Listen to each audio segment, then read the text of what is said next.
All right, guys. Hey, welcome to another episode of the Practical Wealth Show. So today we're going to talk about capital. We're going to talk about uh, privatized or infinite banking, and we have my mentor, Joe Pantozzi from Alpha Mega Wealth, um, that studied with Nelson Nash probably for 18, 20 years, Joe, right? Exactly. Yeah. And directly and so what Joe and so anyway, so we're going to have a discussion about capital, business cycle theory, and whatever's on Joe's mind. A lot of times, I interview a lot of people, but this is what I do. Okay. I just talked to y'all about, ways to make money outside of Wall Street, but this is the engine that drives the car, controlling the banking function, capitalization, having money. And the number one problem that I see, Joe, is lack of access to capital because people don't save money and or control the money that flows through their life. So, Joe, welcome back because this is probably his fourth time on Good. the show Good to the morning Practical and Wealth thank you. Show. Good morning and so, thank you. so, and so I well, do give him a little background, and then we can kind of ease into our topic for today. Sure. Um, as you said, I met Nelson Nash when he first came out with his book in 2001. And I was invited with a small group of people to San Clemente, California, come down and meet this gentleman who's going to teach us how to use our life insurance policies more efficiently. And I'm saying, wait a minute, I know what I'm doing. I have plenty of clients. I've been doing this 25 years. I kind of know my way around the block. I had no clue. I had no clue that there was another level. I had no clue how intricately banking and unfortunately Wall Street and government and insurance had kind of a sibling rivalry with each other. Right. In some instances, they work together. In some instances, they're diametrically opposed to each other.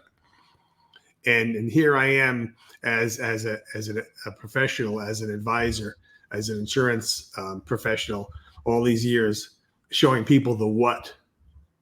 Right? You should have this policy. Well, why? Well, because if you die, not if you die. And oh, by the way, you're going to build up a whole bunch of cash values, which you could use later in life, and blah blah blah. And it's like owning a house versus renting a house, right? And here's the what. And you should have this product, and you should have this product, and this product. And we focused on the what, and then Simon Sinek expresses it so beautifully. What about the why? Why do I have to have capital? Why do I have to have insurance? Why should I plan for the future? I've got a paycheck. I got a good job. I've been there 20 years. Why should I worry about these things? Well, there's a bigger picture. And as as I move forward in my career and serving clients, more of them as business owners, I come to realize that people don't give proper attention to the need for adequate capital. Right. Everybody knows that if you're going to open up a McDonald's franchise or a shoe store or a gas station or a car wash, you need capital.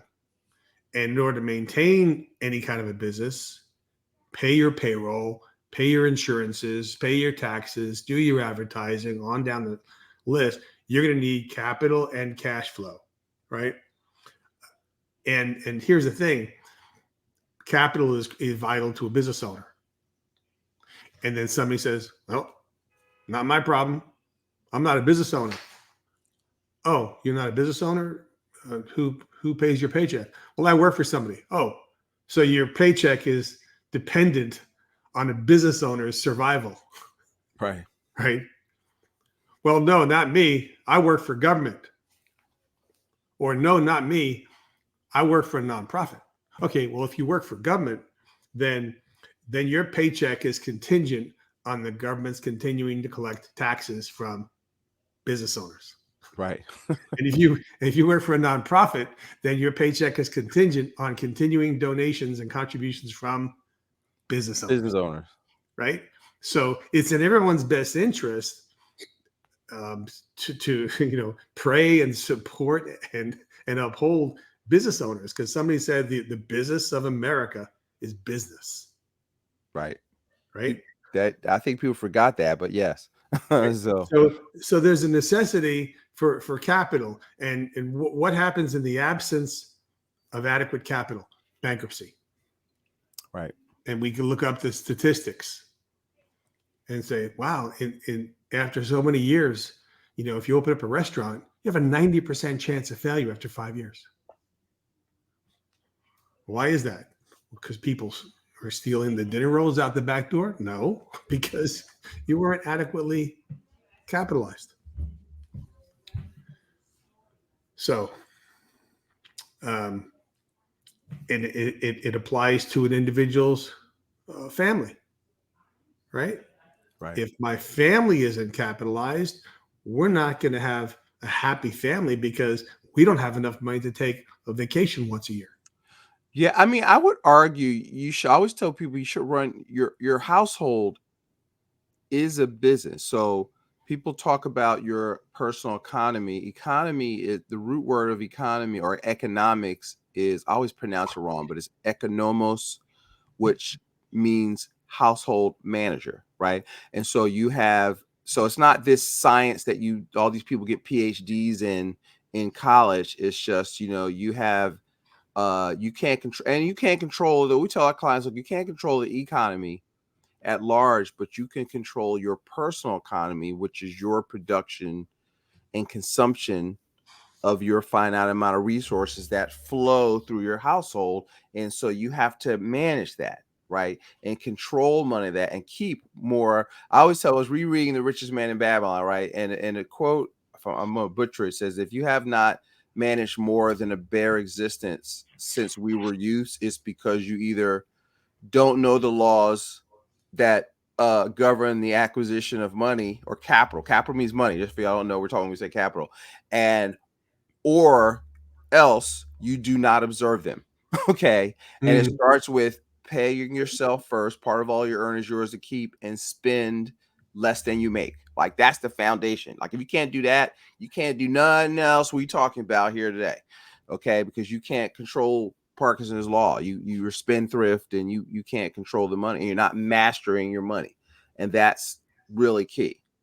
So That's fantastic. I mean, that's a perfect foundation. And what do we as advisors confront every single day? Well, my job is to get in front of people and help them, serve them, right. increase their capital, increase their financial health, right? Increase financial literacy. And the biggest portion of that is getting people to understand the need for capital and the place that it holds in that whole financial plan. And so Right. what are we fighting against? Well, we're fighting against human nature, right? We're fighting against Parkinson's law. People are going to continue to spend more than they make, right?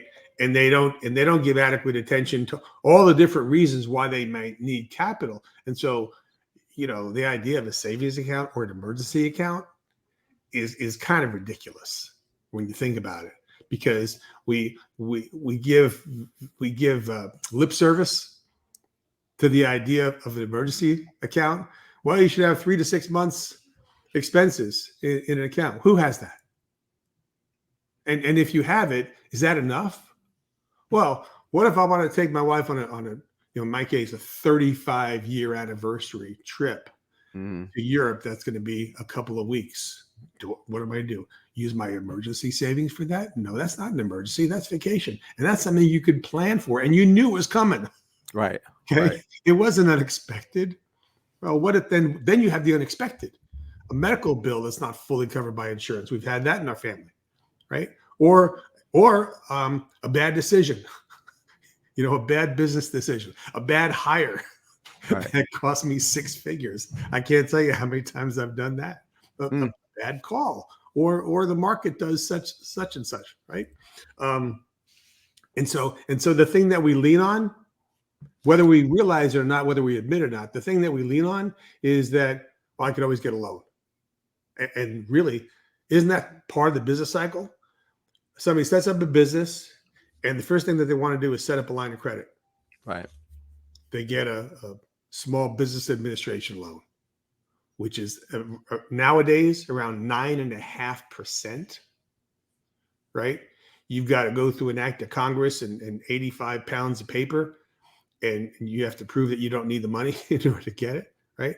Right. But there's always going to be lenders out there that are willing to lend you money, and the more desperate you are, the steeper the cost, right? So you've got high fees, you have points, you have credit scores and applications and so forth. Um, if you get a lender who's going to lend to you, they may want to put a lien on your equipment, right? A UCC lien. Right. Yep. You're probably going to have absolutely an interest cost of some kind, but you're also probably going to have a principal repayment. So you have an amortized loan, which is a bigger number than you were expecting. And now all of a sudden you have a payment that's probably as big as one of your employees' payrolls. Right. So you have an extra employee there you're paying who doesn't work for you, who works kind of against you. Anyway, I'll let you jump in. I'll take a breath. Yeah. So, so when we look at that, because the whole essence of, see, a lot of people, there's so much half truths or misconceptions about IBC. Like when you can't do this in a 30-second clip on TikTok or Instagram, right? And they talk about all this nonsense, right? And really, if you look at the or using the wrong product, Index Universal Life, which we'll do a whole other talk on that. But they don't, like, I tell people, look, if you're talking to somebody, they don't literally beat you over the head with the book in the first. I'm holding up the book for y'all to listen to this. My book, which is, and I got this from seeing your book, right? Which I said, all right, my book is falling apart. I had to get it laminated. I got the spiral rings on it. I added extra pages to make it a journal. And then I find all the old school IBCers. This is how their book looks, right? I got an autograph by Nelson. Amen. And this is our study, what is it called? Syllabus and our study course of learning, because banking is a process. And so one of the things that, as we talk about the business cycle, in this for business owners of controlling, because banking, the process is different from life insurance, the product. And a lot of people conflate those two, right? Mm-hmm. And so I really work hard at separating that and getting people to understand, the need for capital and to be in control of your money, because, excuse the expression, shit happens, right? And you need access to capital. Okay. Stuff happens. That's right. Right. So I got to curse, Joe, to get their attention, but don't be like me. So it's hard to replace that word in the Bible. I tell you, it's hard to replace some vulgarities at times just to get people's attention. Or in Scotland, they say shite. So maybe I'll do it that way, right? So, but this is a big issue. Maybe the biggest issue that I face in dealing with clients is getting them to understand that they need to have way more capital than they've ever thought about. Okay, you need to have maybe millions of dollars to retire on. You're not going to retire on $300,000 in your IRA or your 401k or your Roth, right? Well, yeah, but I'm going to have Social Security, right? Well, yes, of course you are. And Social Security is designed to cover about 15%. That's $1,500 a month. Okay, what are you going to do with the rest? But if you were to think about all the different reasons why you'd need capital, right? I mean, I want to make gifts. I want to make gifts throughout the year, and I do. To my family, to non-family, to others, to charities, right? To my church is separate than gifts outside. I want to build a community. I mean, there's people I know within a few miles of my voice here that don't have adequate food, right? So it's not just about me building my kingdom. For me, it's about having enough for me and enough to share, right? And people don't, right? People don't plan to fail. They fail to plan, right? They're so excited about this new business that they're opening up. They're saying, I'm going to have so much cash flow coming in that capital is not even going to be an issue. Mm-hmm. Mm-hmm. Well, yeah, till COVID happened. Right. And then you don't have customers walking in your door. it's about having a plan, and the word plan is so, it's overrated, it's underrated, it's misunderstood, right? Because you can plan yourself into a rut, right? The plan plan probably has to have more flexibility and creativity in it than it has, a stable pieces like a little, wooden soldier. But people are excited about the future. Well, I could always get lenders to lend to me because I have a going concern. Yeah, but at some point, you're going to have to pay them back. At some point, you're going to have to buy them out if they bought into your business and they gave you money in exchange for a share of your business. Right? So how do you avoid that? Well, understanding that your capital doesn't have to sit in some static account like a bag of money under your bed, like cash in a safe, like existing in, well, gee, I believe in gold and silver. Yeah, but at some point you need to translate some of that gold and silver into dollars to pay your power bill. Right. So at some point you're going to need to exchange your stores of value into dollars in order to pay ongoing living expenses, overhead expenses, rents, payrolls, extra things that come up that you weren't anticipating. And that number is always going to be way bigger than you ever expected it to be. And so, go ahead. No, I was thinking, so I want to give them, so two things. I want to talk about, sometimes I have trouble articulating this. So I'm looking at the contents of the book. And so I want to just give you a heads up. I want to talk about the problem. What is the problem? So it's, going back to Simon Sinek, start with why. It's why, then how, then what. So what is a product, right? But you've got to start with why. So you read Nelson's book, how it got started. There was a problem. So what's the problem that businesses, that consumers are facing that this process solves for them? And then maybe talk about some of the, because you work a lot with business owners and real estate investors, but I know a lot of business owners, of how you see this helping them and kind of steps they can begin to take control of the banking function in their life. Sure. Practically. Sure. So for one thing, we kind of go through life a little bit complacent, and we kind of assume that the entities, the institutions that are out there for our good. Right. Right. So I grew up with my big brother starting out as a teller at a bank when he was 18 years old. And I, every once in a while, my mom would take me to the bank.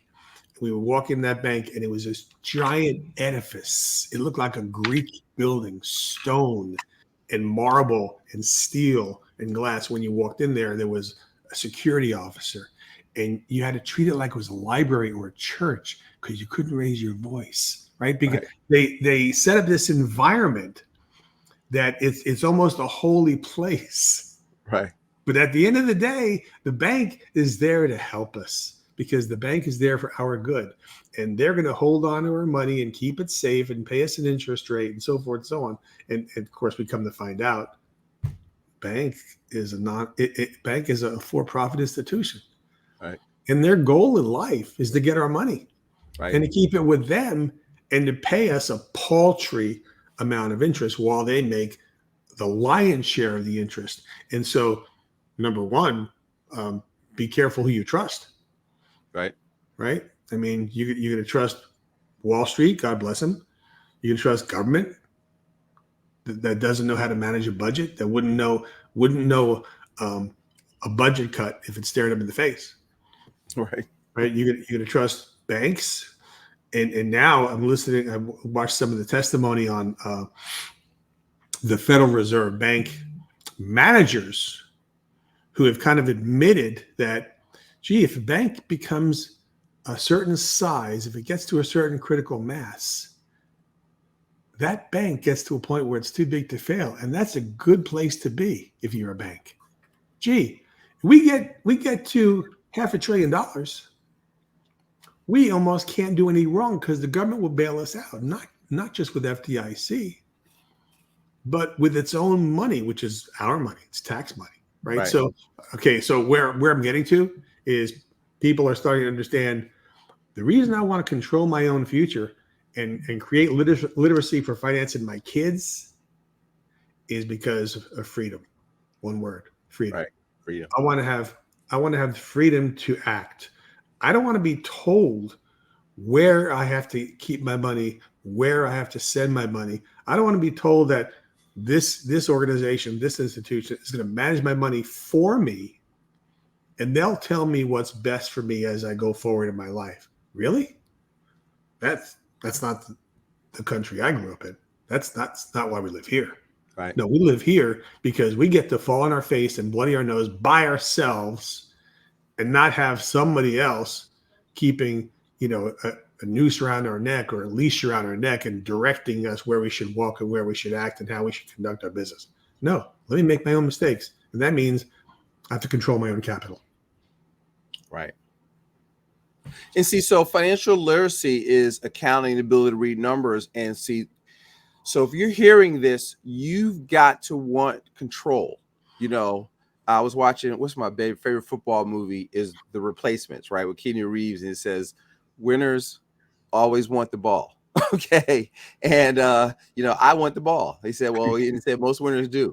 And so you got to want the ball. So you can't abdicate your responsibility of money because you have to control your personal economy. And then we've been trained that we're not smart enough to manage our personal economy. Our money is too complicated. And so basically, in so many words, most marketing from the Wall Streets and the financial world is give your money to us. And we're kind of saying, all right, you need institutions, but you need to control it first and then decide how to allocate it.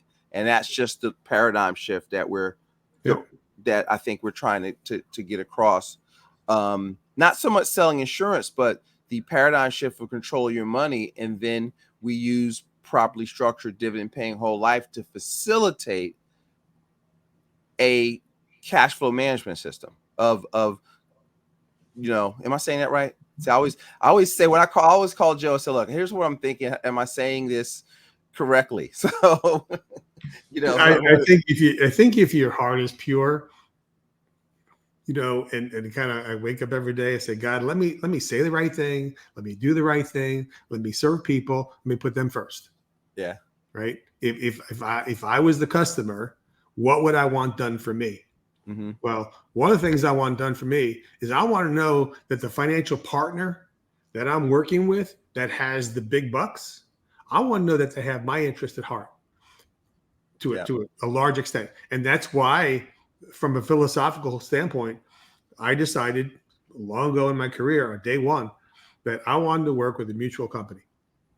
Right? A mutual company that does not have a profit motive outside of giving me a share of profits. So the companies we work with do not own stock, do not issue stock, I should say. Right. We can't buy stock in that company. The only way you can have a piece of that company is by owning a policy, right, or by owning a product that company sells. It might be a life insurance policy, it might be a disability policy, it might be an annuity, right? But they only exist to serve the policy holders, and they have a track record of success that goes well over 120 years. All the companies now that we work with were founded in the late 1800s. Late 1800s. And I just mentioned this to a client of mine the other day. I said, you'd have to go back into the history books to find this out and verify this, but there is literally not one policyholder in the United States that ever lost money on a whole life policy because of actions of the company. And you could destroy anything, right? You could ruin anything. You could misuse anything or abuse it or use it improperly, right? Right. But the policies that we utilize, and oh, by the way, the policies that the richest people on the planet own, the policies that banks own, and the policies that every Fortune 500 companies own, they're all policies that don't fail. Right. Period. Right. Well, banks have FDIC. 500 banks have failed in this century. This 23-year century, 500 Right. plus banks have failed. And FDIC only covered maybe 10% of those failures. Guess who covered the other 90%? Taxpayer. Taxpayers. Yep. Not voluntarily, Right. Right. right? So we decided I want to work with a mutual company. I own a couple of dozen policies across 4 different mutual companies. I own a piece of those companies, and those companies are accountable and responsible to me for how they're performing. I mean, Mm-hmm. they have an obligation to be diligent, to manage their finances, to not burn through the money, to not make speculative or volatile investments. Those companies don't put money on Wall Street. And I'm not saying that Wall Street's a terrible thing. I'm talking about 2 different things. We're talking about safe money here. Right. We're talking about money that I don't want to lose. I don't want to go into my account next month and say, oh, gee, my account's only down 8%. Well, 8% of a 7-figure account or an 8-figure account is a big number. No. I don't want that. I want stable growth over my lifetime. And I'll just throw this in, please. People are always making comparisons.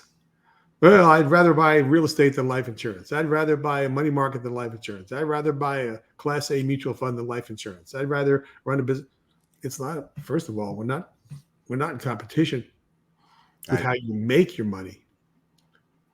We're putting a steel belted safety net under how you make your money. Number one. Number two, the whole life policy, as Curtis said, properly structured, is something that has no equal. There is no other product you can put next to it and say, okay, let's compare apples to apples. There are no apples. Right. Right. This is a pomegranate made of gold. There is no other product on the planet that will give you a guaranteed rate of increase for as long as you own the product. I mean, you mean you'll give me a guarantee for life that it'll never go down and always go up? Yeah. Well, what about when I borrow money? Can't they raise my rates? No. So how much can I borrow? As much as you have in there. And how much are you going to charge me? You're going to start charging me 10% when rates go? Nope. Your policy you buy this year, the rate's 4%. 4% before tax deduction. 4. What if I borrow 20 years from now? 4. What about a fee? Points? Reason qualifying? FICO? No. Fill out a form. Say, here you go. One signature on one piece of paper, right? And it's not this. A few years ago, this is about 1.5 inches thick. A few years ago, I refinanced the house in Las Vegas to get a better rate, and it took several months. And I had to fill out and sign, had a notary in my house, about 110 pieces of paper, 110 signatures. Okay. It had to prove why, prove FICO score, prove ability to repay. Okay. Life insurance policy loan. I'd like a loan against my money. I don't want my money to lose any money. I want my money to continue earning while you charge me less, in effect, than I'm earning.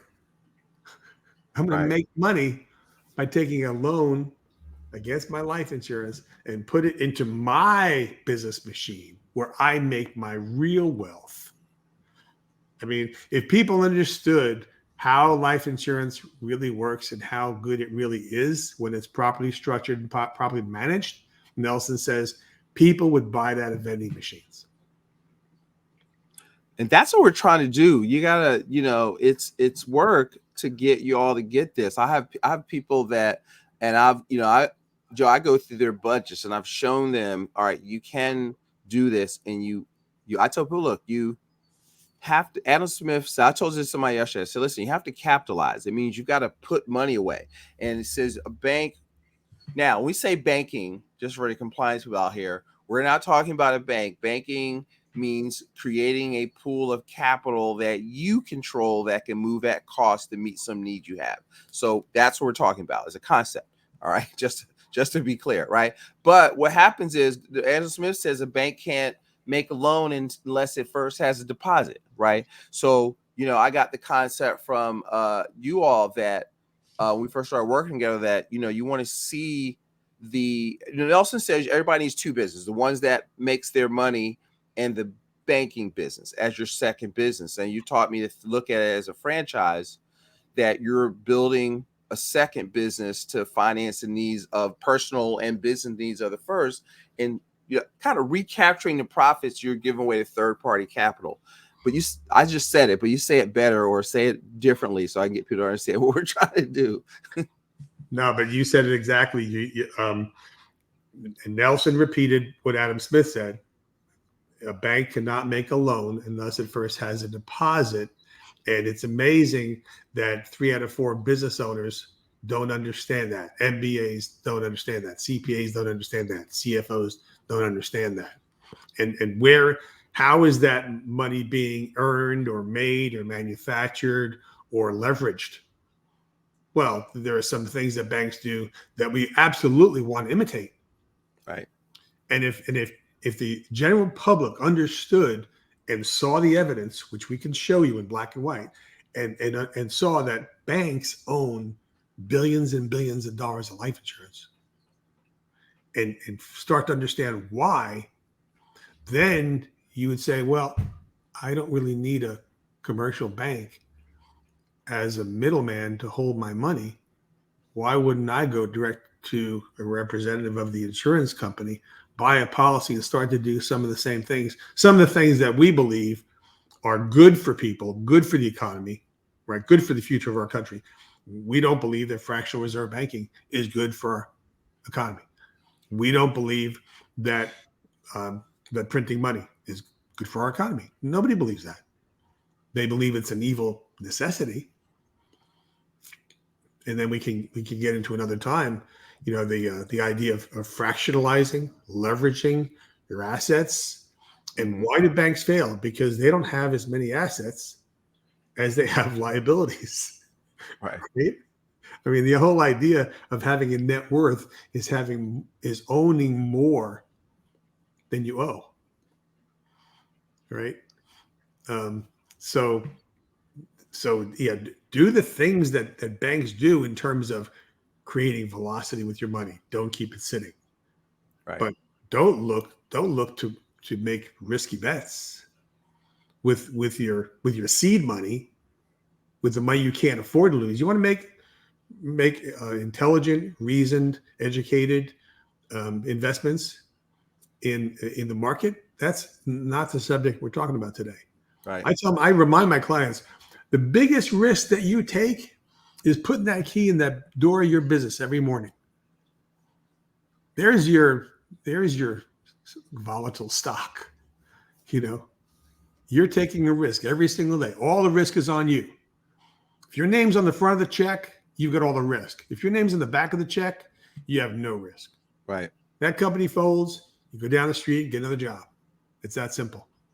So we love and revere our business owners because they take risk every single day. And our calling in life is to help them get the information, the education, the resource, the knowledge, right? And it's not just there in today's newspaper to pick up in 30 minutes, right? We've been studying this stuff now for decades and decades to help our clients understand the basics, master the basics, and execute the basics. Right. And you can become a millionaire by executing the basics, right? And keeping the main thing. I like that. I think, I'm going to, for this lesson, because as we're talking, I'm going to look at the book going, all right, we should do this like every other week. And just, because it's a, like I always tell people will do an hour workshop on this stuff. And I sat through, you probably did way more than me, but I sat through Nelson's talk twice. And every time I learned like 4 new things I didn't understand that became clear. And he used to do a 2-day, 10-hour workshop on this stuff on an 85-page book, right? And so all these new jacks, they think they got it, or I got a better way. And he studied Austrian economics for like 60 years. Okay. So most people don't even understand what that means, because there's a whole thought process that birthed him seeing this. It was already there, but he thought differently, so he was able to look at it differently. And so, if you begin to learn to take control of your money as a business owner, as a household, and not be afraid to capitalize. See, because I have people say, well, I got this money over here. If I need it, you can get it. It's liquid. You can move some of it over here. So you might be able to go to the bank and pull all out the next day, but you can get it in 3. Okay. You don't have no emergency or opportunity that, if you can't tie up, and if you can get your money in less than a week and not have to, what I call, liquidate it to do it. See, so if you're the bank, everything you do becomes more profitable. Right. And it's like, as Nelson would say, flying a plane with a perpetual tailwind. Okay. And so that's kind of what, as we go through this series, what we're going to talk about. So Joe, take us home and give us a few words of wisdom as we close. But I think this is hopefully, if y'all are listening and going through the book, you're kind of getting philosophically what we're trying to get across. We weren't very tactical today, but I think, it's the mindset. So yeah, thanks for that. I always thought it was a little bit fundamental or elementary when Nelson would include the human problems. Yeah. Right. And then the further down the road I go, the more I talk about Parkinson's law. I probably talk about Parkinson's law more than I talk about use it or lose it, or Willie Sutton, or the golden rule, right? But Nelson said it's all about the way you think. Right. It's all about the way you think. And if people understood what there is that's fundamental about building wealth, they would be more interested in doing it, because most people are in fear, right? Most people are in a scarcity mindset. And this is not, think yourself rich. No, you're not thinking yourself rich. You're thinking yourself into wealthy habits. Right. Right. I don't have to believe that I deserve a Maserati in my driveway if I don't have Maserati income and cash flow and net worth. Right.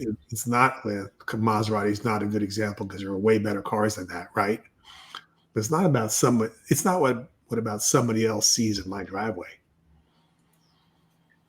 It's about me getting my kids to my soccer game safely and back home safely, and enjoying the ride, right? It's about the way you think. If people understood how many different buckets of safe money you should have for all the things you want in life, if we put it all together, then you'll come around to our way of thinking, Nelson's way of thinking. And Nelson said, he said, I didn't invent the infinite banking concept. I discovered it. Right. Right. And it's called the concept because it exists right here. It's about the way you think. It's not about setting up a corporation or brick and mortar. It's about managing yourself as if you were a bank. It's a banking system. Right. And systems can exist in our mind, and then we can execute them on paper and in our lives for our families. That's it. So, folks, it's, as Nelson say, is all the way you think. It's all the way you think. It's all the way you think. So rethink your thinking. Okay. So I'm going to end with that for today's show, guys. This is, if you like this, folks, share this with somebody that's hearing this, and that y'all are researching this. This is what we do at Practical Wealth and Alpha Mega, is we teach people how money works, how to control the banking function in their life, because our goal is to help you become and remain financially free.